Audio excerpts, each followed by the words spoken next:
Ah, ou mauvaise image, désolé. Alors, ça fait plusieurs semaines, en tout cas, au moment où j'écris, qu'on voit pas mal de scènes de manifestations et surtout de violences policières dans les médias et sur Internet. Et comme chaque nouveau film Marvel fait plus d'entrées que le précédent, chaque nouvelle manif à Hong Kong est plus massive que la précédente. Le 16 juin, on a compté 2 millions de personnes dans les rues de Hong Kong et le 18 août, ils étaient encore 1,7 million. Mais concrètement, ils veulent quoi ces gens? Eh ben... bonne question. Enfin bref.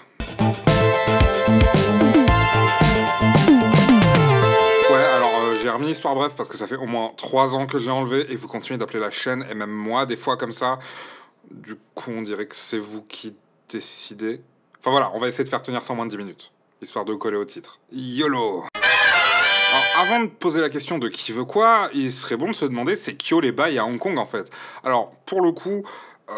j'ai déjà fait une vidéo sur le sujet sur la chaîne et pour m'auto-citer moi-même... Ah ouais, je fais ce que je veux.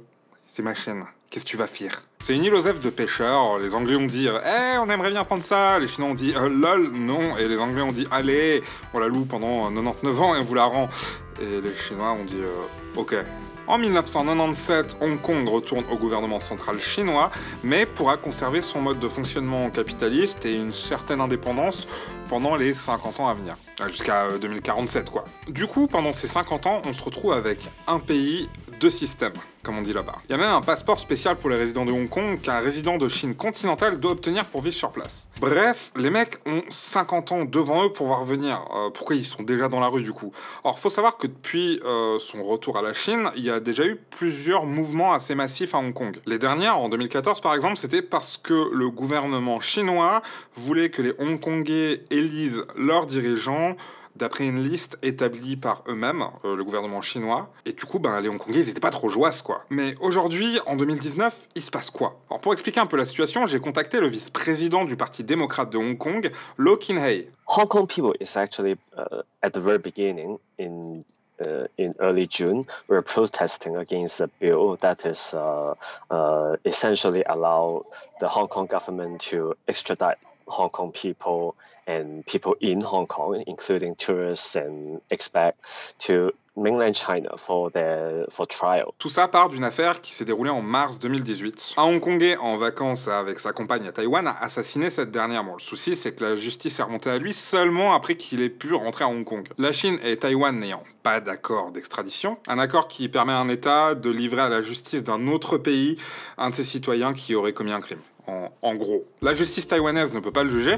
Du coup, le gouvernement chinois a proposé un accord qui mettrait fin à ça et aussi pour éviter que Hong Kong devienne un refuge de criminels en gros. Seulement, et c'est là où ça pose problème, c'est qu'une bonne partie des citoyens hongkongais ont peur que ces accords servent de prétexte pour arrêter des citoyens hongkongais et les faire juger en Chine continentale où le système judiciaire est un peu moins détendu.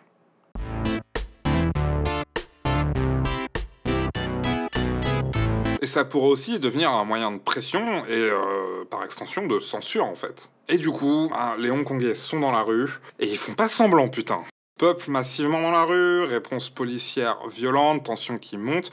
Même si on est plus ou moins habitué à ce genre d'image ici, le contexte là-bas est pas du tout le même, en fait. Hong Kong est censé passer sous le contrôle total de la Chine continentale dans 28 ans. Mais au vu des plus ou moins tentative d'ingérence de ces dernières années, on pourrait se dire qu'ils essayent de contourner ce délai pour pouvoir mettre la main sur un des centres économiques les plus importants de Chine. I personally don't believe that the Chinese Communist Party is ready to put Hong Kong to an end at this time, because they have a lot of interest in Hong Kong as well. They use Hong Kong as a place to do business with the international community. I believe a lot of Communist Party people, they acquire the Hong Kong citizenship to do business with all over the world. I don't think they want to bury one country two system at this point of the time. Du coup, même si la Chine joue les gros bras et tente des petits coups de pression par-ci par-là, c'est pas forcément dans leur intérêt de reprendre la main tout de suite en fait. Alors j'ai une vidéo de prévue sur la Chine elle-même et les problématiques qui l'entourent, mais du coup c'est pas pour tout de suite, mais ça arrive. Et malgré tout ça, les habitants de Hong Kong sont chinois, et même s'ils luttent contre le gouvernement central, eh ben, ils veulent pas leur indépendance pour autant. If I don't remember wrong, 75% of those who participated in protesting peacefully, we still think one country, two systems is the way to go. Bref, une situation hyper compliquée qui a pas l'air de se calmer pour un sou.